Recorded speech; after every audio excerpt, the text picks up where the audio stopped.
Welcome back, everyone, to another deep dive. You know we love to explore fascinating topics, and this one's a big one. It certainly is. We got a request to dive deep, no pun intended, into the Quran. And, as always, we're going to approach this not strictly as a religious text, but as a cultural document, Mm, a source of wisdom. I mean, look, it's a book revered by over 1 billion people, so there's got to be something there. absolutely. There's a richness there that extends far beyond just the religious aspect. I mean, the material you sent us even highlights its influence on literature, history, and even social dynamics. Yeah. And that's what we're here for today, right? Yeah. To uncover some of those key insights, we're going to be looking at specifically the things you were curious about, the enduring purity of the Quran, its perspective on women, and even those scientific, I guess you could call them undertones. Undertones, yeah. Not a science textbook, but there are definitely some interesting points to consider there. Definitely. Mm. Okay, so where do we even begin with something as massive as the Quran? I mean, where's a good starting point for this deep dive? Well, I think a good place to start, especially given your interest in its enduring purity, is with the very first word revealed, Ikra. Ikra. بسم الله الرحمن الرحيم اقرأ باسم ربك الذي خلق خلق الإنسان من علق اقرأ وربك الأكرم الذي علم بالقلم علم الإنسان ما لم يعلم كلا إن Okay, now for those of us, including myself, who aren't familiar, It means read. read. Simple as that.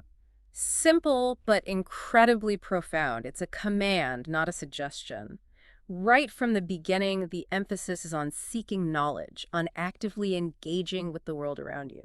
So it's not just about reading the Quran itself, it's about learning in general. Exactly. It sets the tone for a mindset of continuous learning, of questioning, of seeking understanding, and this is something that resonates throughout the entire text. That's interesting. So it's like a foundation upon which everything else is built, this idea of read, of seeking knowledge. You could say that, yes, and this focus on knowledge, it goes hand in hand with another recurring theme, the call to ponder, to reflect, to use reason. You're constantly being urged to think critically, to engage your intellect. So it's not passive, it's not just about accepting things at face value. Not at all.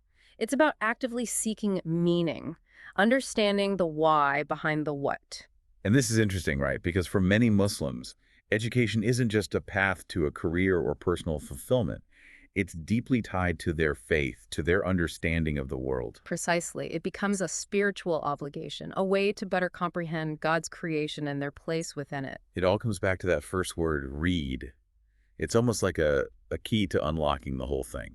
And that idea of unlocking, of continuous learning, it speaks to the enduring nature of the Quran.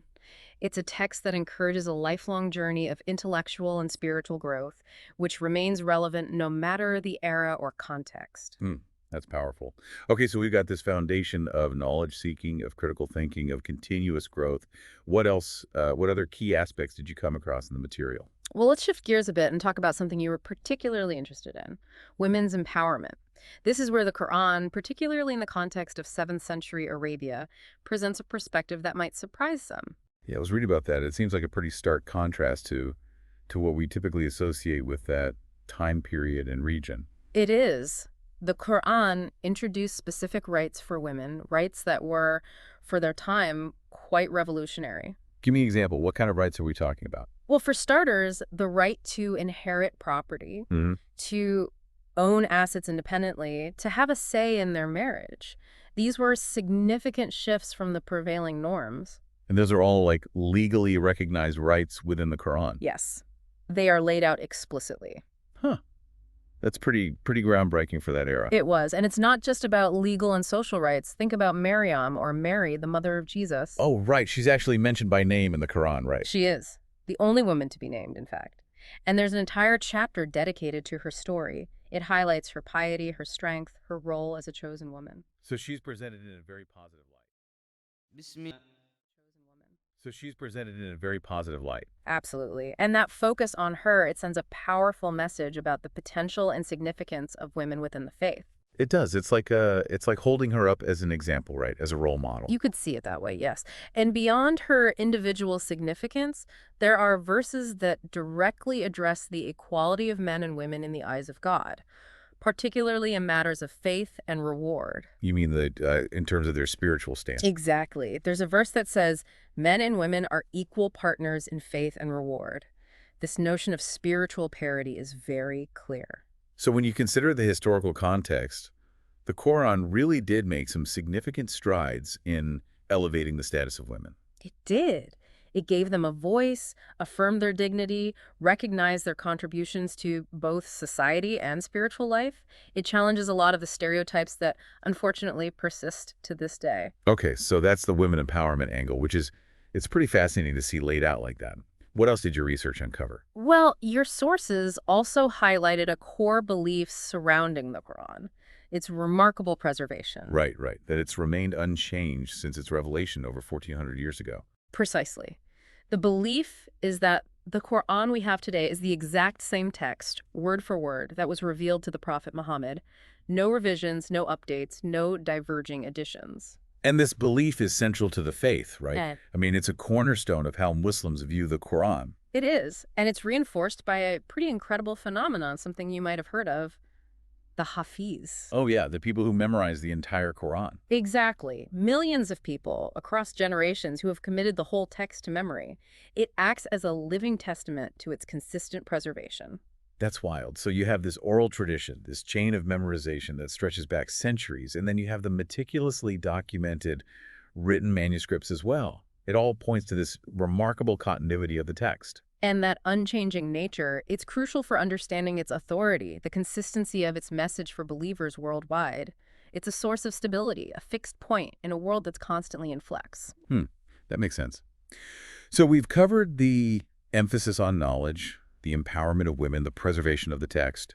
Now let's touch on those scientific, what do we call them? Undertones. Right, undertones. You know, it's not a science book, but there are those verses that some interpret as aligning with modern scientific discoveries. What's the deal with that? It's a point of much discussion. There are verses that describe things like the development of an embryo, the water cycle, even the expansion of the universe. And some interpretations see those descriptions as being consistent with scientific knowledge that emerged centuries later. But the Quran is not meant to be a science textbook. No, of course not. It's Yeah. a book of guidance, of faith, of moral teachings.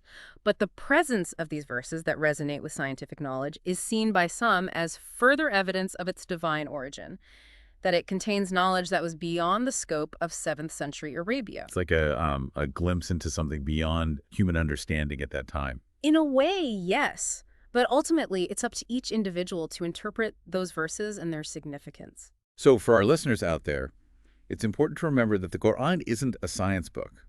But the fact that some of its verses seem to align with modern scientific discoveries, well, it's definitely food for thought, right? Absolutely. It invites us to reflect on the nature of knowledge, the relationship between faith and reason.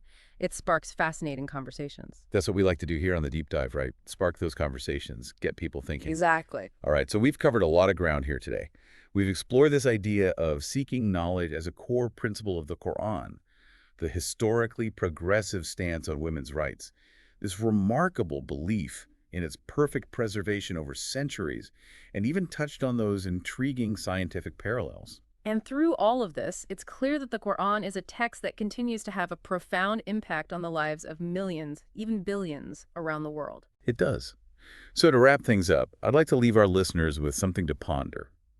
We've talked about the Quran's enduring nature, how it's believed to have remained unchanged over centuries, and how it continues to offer guidance, meaning, and even in some interpretations, a glimpse into scientific truths. So the question for you, listener, is this. What does the enduring nature of such a text tell us about the human search for truth? What does it say about our need for meaning and connection in a world that's constantly changing? Reflect on that. That's a great note to end on. Thanks for joining us for another Deep Dive. We'll see you next time. Until then. Like and subscribe.